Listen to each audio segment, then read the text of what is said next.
El juego deporte en la prehistoria. En esta época, que normalmente se data hasta el año 7000 a.C., no existió la escritura como tal. Por lo tanto, se reconoce dentro del discurso histórico como la época que antecede a los períodos de la historia.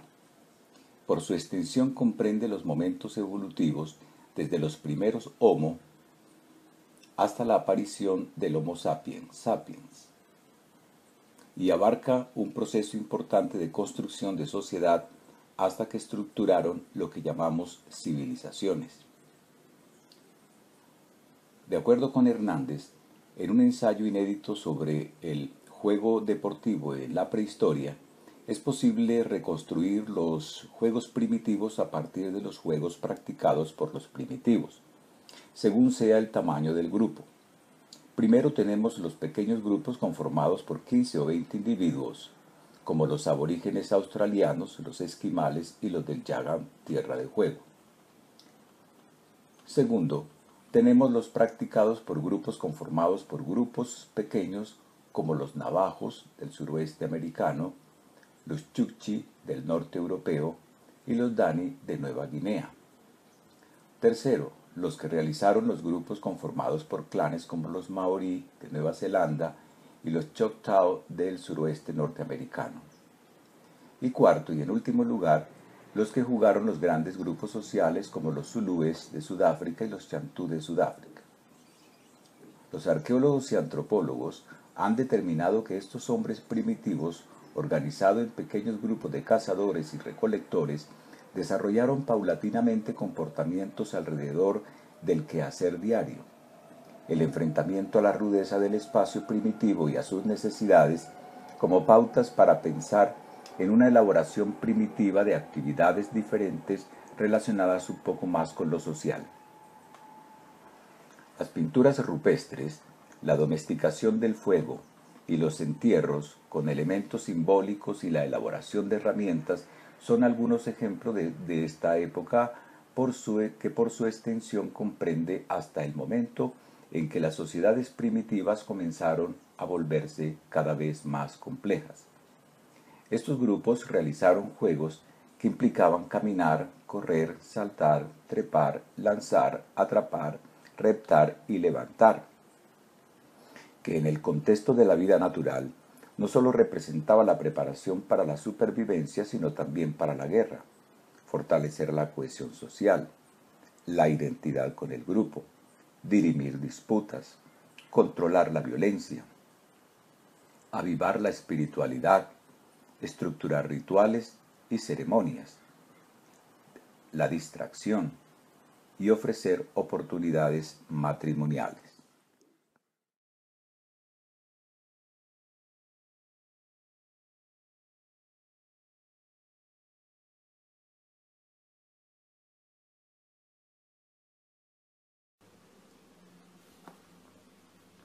La antigüedad.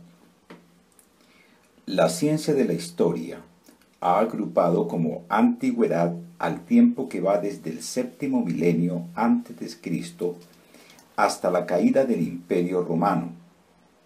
De esta forma, encontramos en la antigüedad una temporalidad que constituye procesos civilizatorios importantes, en donde el paso del nomadismo al sedentarismo pone a la tierra como el elemento unificador que va a conformar toda la gran estructura imperial que se desarrolló en ese período.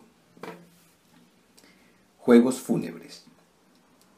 Ortega y Gasset, así como Carl Diem, sostienen que dentro de los múltiples factores que dieron origen al deporte se encuentran los juegos dedicados a rendir honores a un muerto distinguido. En un comienzo, cuando un hombre moría, no por causas naturales, sus sobrevivientes debían buscar un culpable, encontrarlo y darle muerte. Luego se pasó a que el culpable debía demostrar su inocencia, luchando contra una fiera. Más tarde, ya no se buscó al culpable, sino que sometían a los esclavos a luchar a muerte durante el funeral. Finalmente, el juego fúnebre se convirtió en una lucha simbólica que no tenía como desenlace la muerte de uno de los luchadores. La certeza de la muerte y su misterio hace que los seres humanos desarrollen sistemas simbólicos para buscar la esperanza. Las antiguas civilizaciones basaron su estructura simbólica en la muerte y en la guerra. Los mesopotámicos, los chinos, los indios, los egipcios y los griegos conformaron una sociedad compleja y políticamente alrededor de lo simbólico establecieron pautas de comportamiento y relaciones simbólicas. De estos juegos fúnebres dan cuenta la Ilíada y la Odisea. En el canto 23 de la Ilíada, Homero relata que el general Aquiles organizó unas competencias de carrera pedestres de carros tirados por 2 o 4 caballos, pugilato, lucha, lanzamiento de peso, disco y jabalina, salto de longitud, tiro con arco y carrera con armadura, en honor a su medio hermano, el general Patroclo, que murió en una de las batallas durante la guerra de Troya. Estos juegos son antecesores de los juegos de lucha con espada de los romanos y de los juegos rituales olímpicos a los cuales nos referiremos más adelante. Juegos de guerra. La guerra representa otro de los factores ligados a la práctica de juegos competitivos que tenían la función de preparación tanto para la conflagración como para los oficios de supervivencia, cohesión del carácter nacional del ejército y del pueblo que defiende. En las antiguas civilizaciones como la mesopotámica, caracterizada por permanentes luchas entre los núcleos de la ciudad, los soldados no tenían al tiempo disponible para actividades que no fueran guerrera. En cambio, el rey dedicaba sus ratos de ocio a realizar actos físicos, heroicos, que le servían de publicidad política, toda vez que tales hechos se convertían en leyenda, que sobredimensionaban sus habilidades y destrezas, cuestión que producía en sus súbditos la sensación de protección y seguridad. Las demostraciones heroicas reales también se dieron en Egipto. Aquí el faraón luchaba contra animales salvajes delante de los generales de su ejército con el fin de demostrar su valentía, fortaleza y poderío. Sin embargo, tales luchas no le era permitida al ejército y por tanto se dedicaban a observar los juegos acrobáticos, luchas, combates, náuticos, el salto del toro que ejecutaban jóvenes pagados por el faraón. Los egipcios conocieron competencias de levantamiento de saco de arena, carreras pedestres, carreras a caballo, lucha con bastones, caza con boomerang, actividades que no estaban permitidas a los soldados, sacerdotes y al pueblo. El poderío naval que tuvieron los cretenses logró que los pueblos vecinos tributaran sus mejores muchachos para que se dedicaran a los rituales del culto al toro, siendo este el juego que más cita como juego sagrado vinculado a la espiritualidad de guerreros y cazadores. Los juegos rituales. Los pueblos prehelénicos conservaron la práctica competitiva de supervivencia, guerrera y fúnebre, que realizaron con mayor o menor intensidad en ciertas épocas hasta que fueron reorganizados y restaurados por el rey Ifito. Ante las continuas guerras y las pestes que azotaron al Peloponeso, consultó al oráculo en el santuario de Delfos. En respuesta, los dioses le ordenaron recuperar unos antiguos juegos que serían realizados en la ciudad de Olimpia, declarada ciudad sagrada, y protegidos por una tregua sagrada que pactarían las ciudades. En este sentido, los juegos proceden de un origen divino y es voluntad de los dioses que los hombres compitieran en estos juegos con el fin de obtener la paz y la salud. Bajo estos principios, como voluntad de los dioses, se desarrollaron en toda Grecia los juegos panhelénicos, que constaron de competiciones o agones atléticos, gimnásticos, hípicos y culturales, celebrados en Olimpia y en la polis y en otras polis como Corintio, Delfos y en el valle de Ifli, con un hondo contenido ritual y como tal, es decir, como paganos. Fueron suspendidos en el siglo IV cuando el emperador Teodosio los prohibió en el año 393. El juego espectáculo. El pueblo etrusco aportó el elemento lúdico al desenvolvimiento del juego competitivo. Este pueblo, que se había asentado en la península itálica y que alcanzó su mayor desarrollo hacia el siglo VI a.C., gustaba ver competiciones en los funerales a los esclavos en certámenes atléticos, hípicos y luctatorios. Vale la pena resaltar que las luchas podían ser entre dos esclavos, entre un esclavo y una fiera. Ambos casos, la lucha era muerte, y para el segundo caso, el luchador era atado por ambos lados, excepto por una mano, quedando en desventaja frente a su contraparte bestial, de tal modo que la muerte era segura para el perdedor fijo. En la época de la fundación de Roma, el rey etrusco Tarquino el Viejo introdujo los ludi en el valle de Murcia, donde más tarde se constituyó un colosal edificio dedicado a estos juegos, con una capacidad de 500.000 personas de pie o 350.000 sentados en las graderías. Posteriormente, durante el período de la República, los juegos espectaculares adquirieron su máximo esplendor y debido a la complejidad de su gestión se distribuyeron las funciones administrativas entre el emperador, quien se encargaba de presidir todos los aspectos de la organización, en especial lo que representara para beneficio de tener cohesionado al pueblo en torno a su figura imperial. Los senadores se hacían cargo del financiamiento de las festividades lúdicas, que cada vez fueron más masivas y frecuentes, y los ediles se hacían cargo de la gestión operativa. El pueblo romano asistía masivamente a los espectáculos de gladiadores, venaciones, naumaquias y las carreras hípicas. Estos eventos propiciaban el enfrentamiento entre el pueblo, que quería más días de fiesta, contra el César, que debía decidir si les daba más de lo que ellos pedían. Por otro lado, las graderías se enfrentaban en unos que asumían el color verde imperial que identificaba a un áuriga y el otro que se aliaban al color azul imperial de otro áuriga. Como podemos ver, el deporte moderno le debe a Roma ese rasgo de espectáculo masivo y la cruda división en facciones que se producen entre la masa de espectadores que alienta a uno u otro equipo.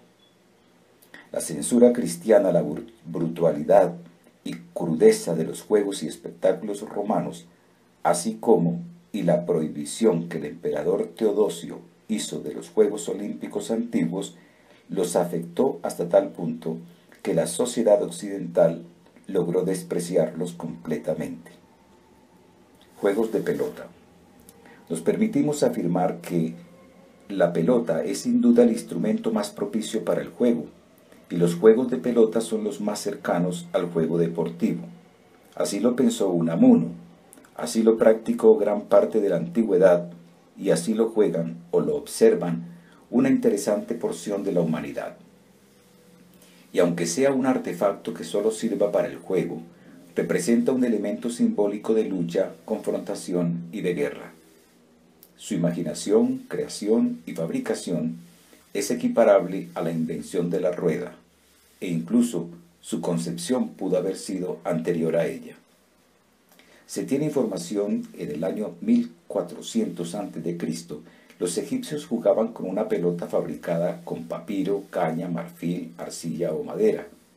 Los antiguos soldados orientales emplearon la pelota rellena de juncos como un elemento de juego preparatorio para la guerra y el entrenamiento para la tolerancia del dolor. La palabra española pelota proviene del latín pile, con que se le designaba en Roma, y su sinónimo esférico proviene de la palabra griega esferiké. Los médicos griegos vieron en este objeto un elemento propio para la gimnasia, en tanto que los romanos la emplearon para todo tipo de juegos en pareja, en tríos o un grupo contra otro. Uno de los juegos de pelota que logró mantenerse vigente a lo largo de la antigüedad fue el harpasto, que no era otra cosa que un combate cuerpo a cuerpo entre dos facciones de una legión romana con el objetivo de disputar la pelota al grupo contrario y llevarla victoriosos al propio campo. Este juego representa el pensamiento romano que invadía territorios, disputaba riquezas de los pueblos y regresaban triunfantes con el botín de guerra.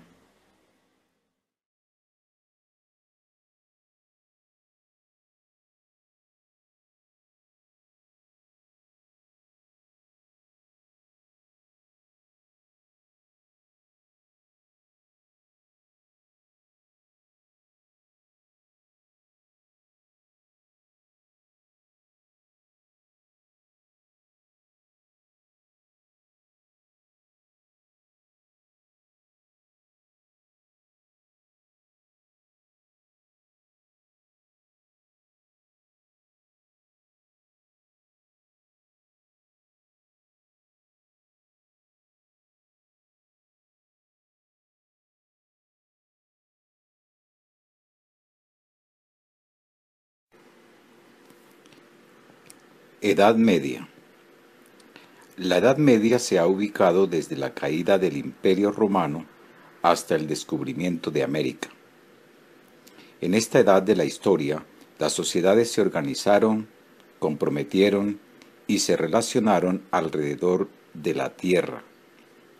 El feudalismo, el surgimiento del Islam, las rupturas religiosas, las cruzadas, el renacimiento y el descubrimiento de América son puntales que forman la estructura del hombre medieval. Se la ha dividido en dos: la Alta Edad Media, que comprende desde la caída del Imperio Romano hasta la decadencia del Imperio Carolingio con Carlomagno, y la Baja Edad Media, que va desde la caída del Imperio Carolingio hasta el descubrimiento de América.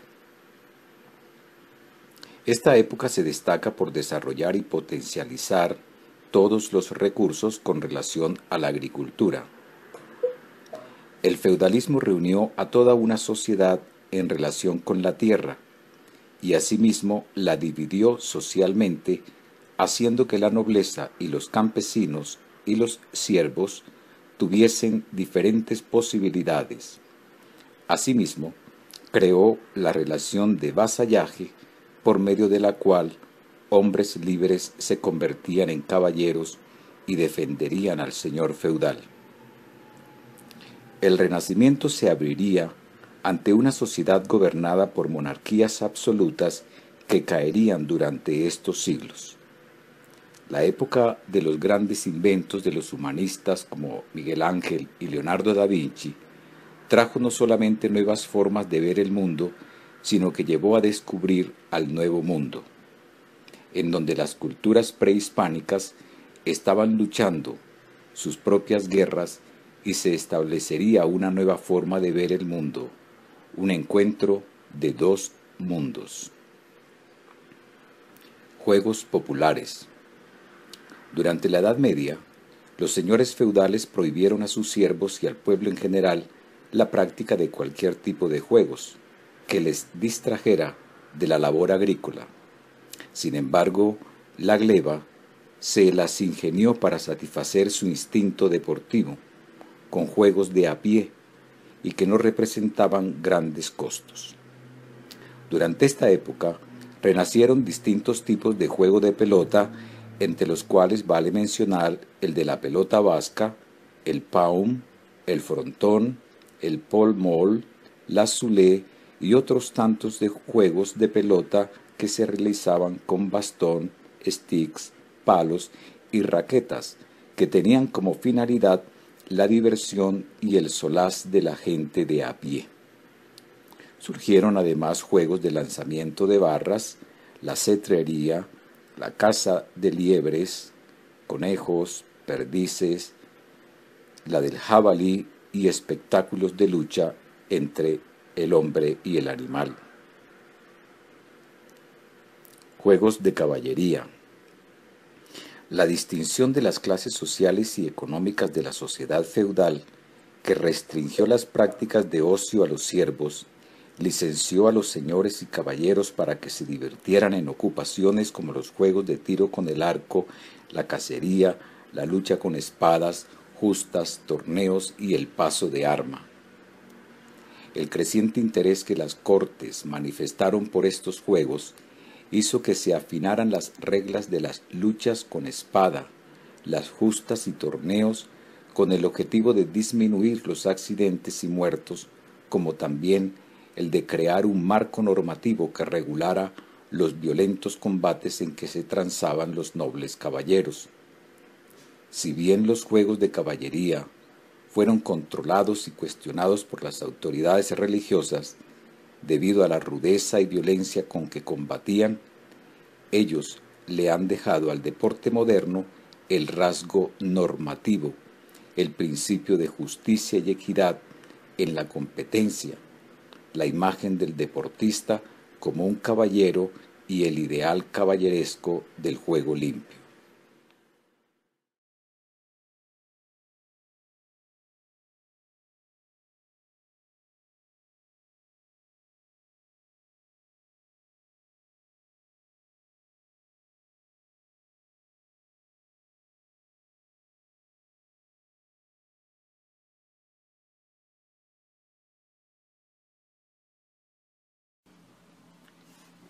El surgimiento del deporte en la modernidad. La Edad Moderna va desde el descubrimiento de América hasta la Revolución Francesa, una época veloz, llena de construcciones, ideas y pensamientos políticos relacionados con la conformación de una identidad nacional. El descubrimiento de América, su conquista y la posterior colonización consolidó el poderío europeo, pero también trajo consigo la necesidad de entender la sociedad como algo más que una nación. Es en esta época que surgen estos conceptos, pues la Ilustración y las ideas políticas surgidas a partir de la Revolución Industrial hacen que los filósofos y pensadores de la época se levanten ideológicamente y agiten al pueblo contra esas monarquías absolutas, hasta el punto que se gesta la llamada Revolución, con mayúscula, la Revolución Francesa. Un movimiento educativo con tales aspiraciones nacionalista, que buscaba la formación y educación física de los jóvenes, estaba floreciendo en Europa. A personajes como Guthmund y Nachtegaal se le debe la vinculación de la gimnasia con la escuela a principios del siglo XIX. En Alemania, Jahn creó un sistema gimnástico llamado Turner o Turnus, gimnasia alemana, que combinaba la instrucción militar con la formación física, moral y el adoctrinamiento ideológico del nacionalismo. Bajo este sistema, los jóvenes se entrenaban con aparatos dispuestos al aire libre, con la misma intención educativa y de también nacionalista. Los Link, es decir, P.H. Link y Hjalmar Link, orientaron el concepto de gimnasia bajo una perspectiva higienista, que rápidamente fue conocida como gimnasia sueca, o también calistenia.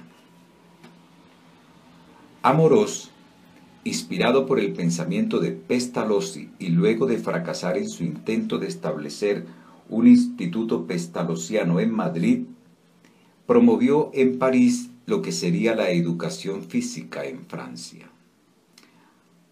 Aunque el movimiento gimnástico europeo generó un gran interés por la formación y la instrucción física de los jóvenes, sus actividades formativas o ejercicios no tuvieron en cuenta los juegos y manifestaciones competitivas populares, cuestión que sí fue tenida en cuenta en Inglaterra por un sacerdote cristiano, el reverendo Thomas Arnold.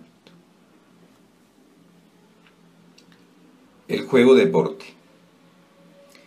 Convenimos con todos los autores que tratan sobre el origen del deporte moderno, que lo que hoy conocemos como deporte tuvo su origen en Inglaterra a partir del siglo XVII.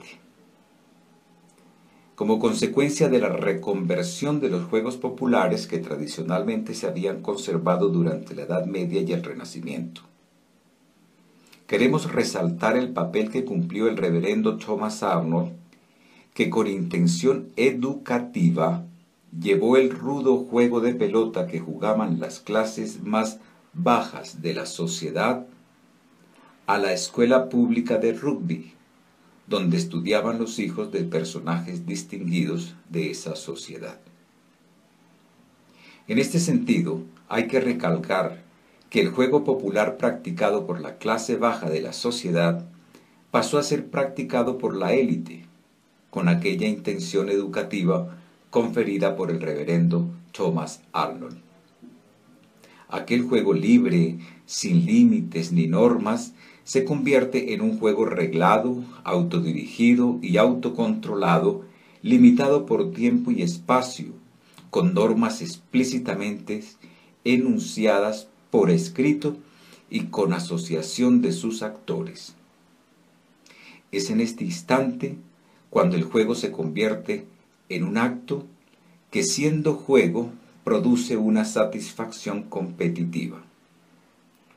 Es preciso anotar que, no teniendo los ingleses alguna palabra que diera cuenta de esta actividad, adoptó, según un autor llamado Corominas, una desusada palabra proveniente del provenzal que hoy se conoce en todos los idiomas del mundo como sport, en español, deporte.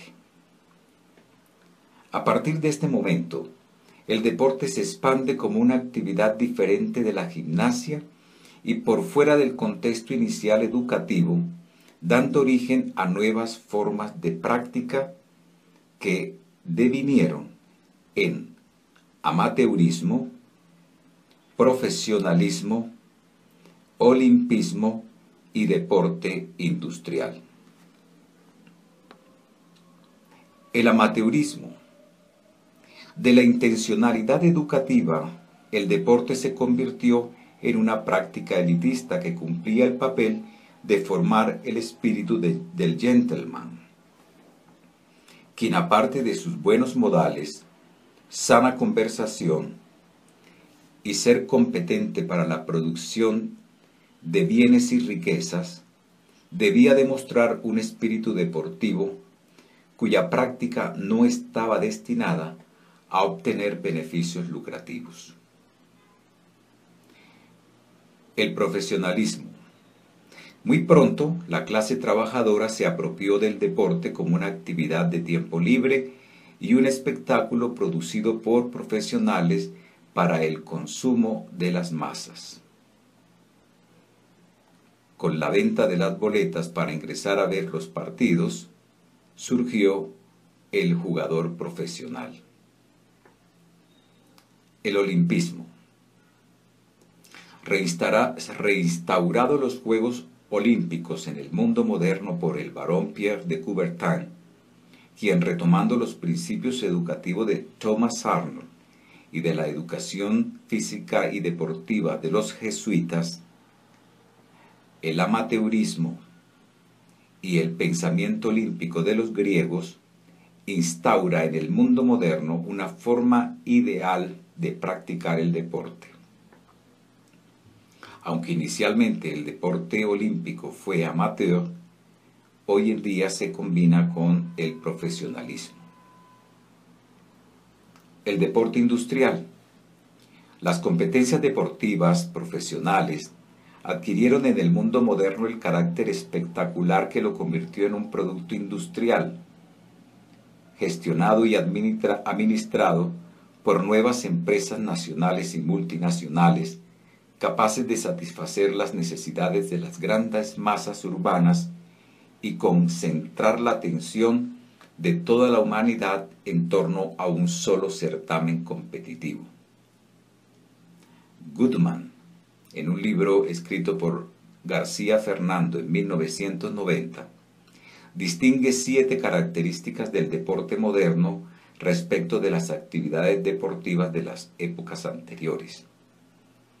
Estas son: secularización, igualdad de oportunidades para competir, democratización, especialización de roles, racionalización, organización burocrática, cuantificación y búsqueda del récord. Acuña Delgado, en 1994, añade el esquema piramidal de funcionamiento, la jerarquía paralela, el desligamiento de la naturaleza, instrumento ideológico de poder. Nosotros, por nuestra parte, afirmamos que el deporte como producto industrial alcanzó a sobredimensionar el rasgo competitivo y a minusvalorar sus ancestrales rasgos humanos y divinos, que emergen una que otra vez en sectores y escenarios donde las multinacionales del deporte no alcanzan a dominar completamente.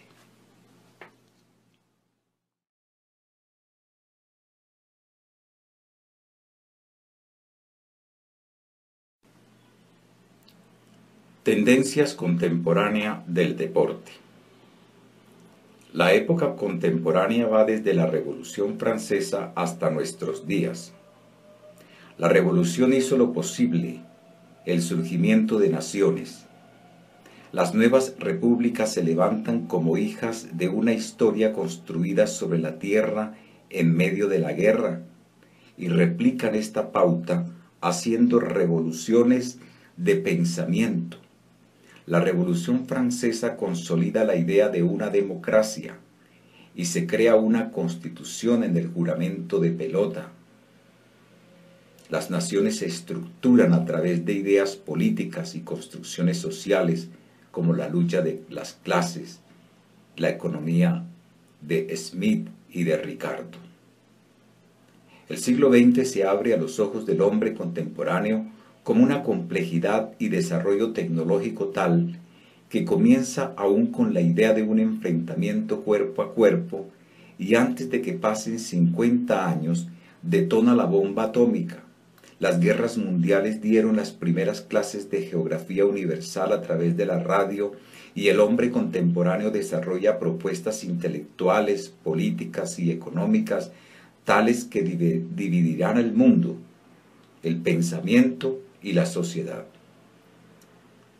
En reacción a un concepto unívoco de deporte como entrenamiento y práctica competitiva y altamente competitiva a la que llegó el deporte en la modernidad, se ha venido fragmentando de tal modo que la palabra y la conducta deportiva ha tomado formas y significados diferentes que de alguna manera representa un retorno a las características originales de los juegos primitivos, antiguos y medievales.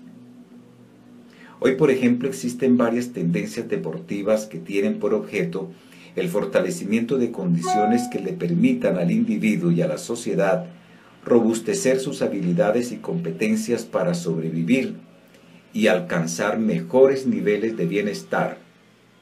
A esta forma de gestionar el deporte del mundo contemporáneo lo hemos identificado como deporte competencial o deporte de competencias, que comprende el deporte recreativo, el deporte social, el deporte formativo, el deporte saludable, el deporte estético, el deporte adaptado, el deporte espiritual. El deporte recreativo es el que se practica con la intención de disfrutar o de ocupar deportivamente el tiempo libre. El deporte social es el que es gestionado por las entidades públicas y privadas con el propósito de potenciar los beneficios sociales del deporte. El deporte formativo es el que tiene como objeto la formación física deportiva e integral del individuo que lo practica. El deporte saludable es el que se promueve con fines higiénicos, preventivos o curativos. El deporte estético conlleva a la búsqueda de la adquisición y mantenimiento de condiciones físicas de la estética corporal. El deporte adaptado adapta los requerimientos deportivos a las condiciones psíquicas o físicas de las personas con discapacidades. Y el deporte espiritual es una tendencia nueva que tiende a repotenciar los valores éticos, morales y espirituales de la práctica deportiva para el fortalecimiento de las virtudes requeridas en las diferentes espiritualidades religiosas.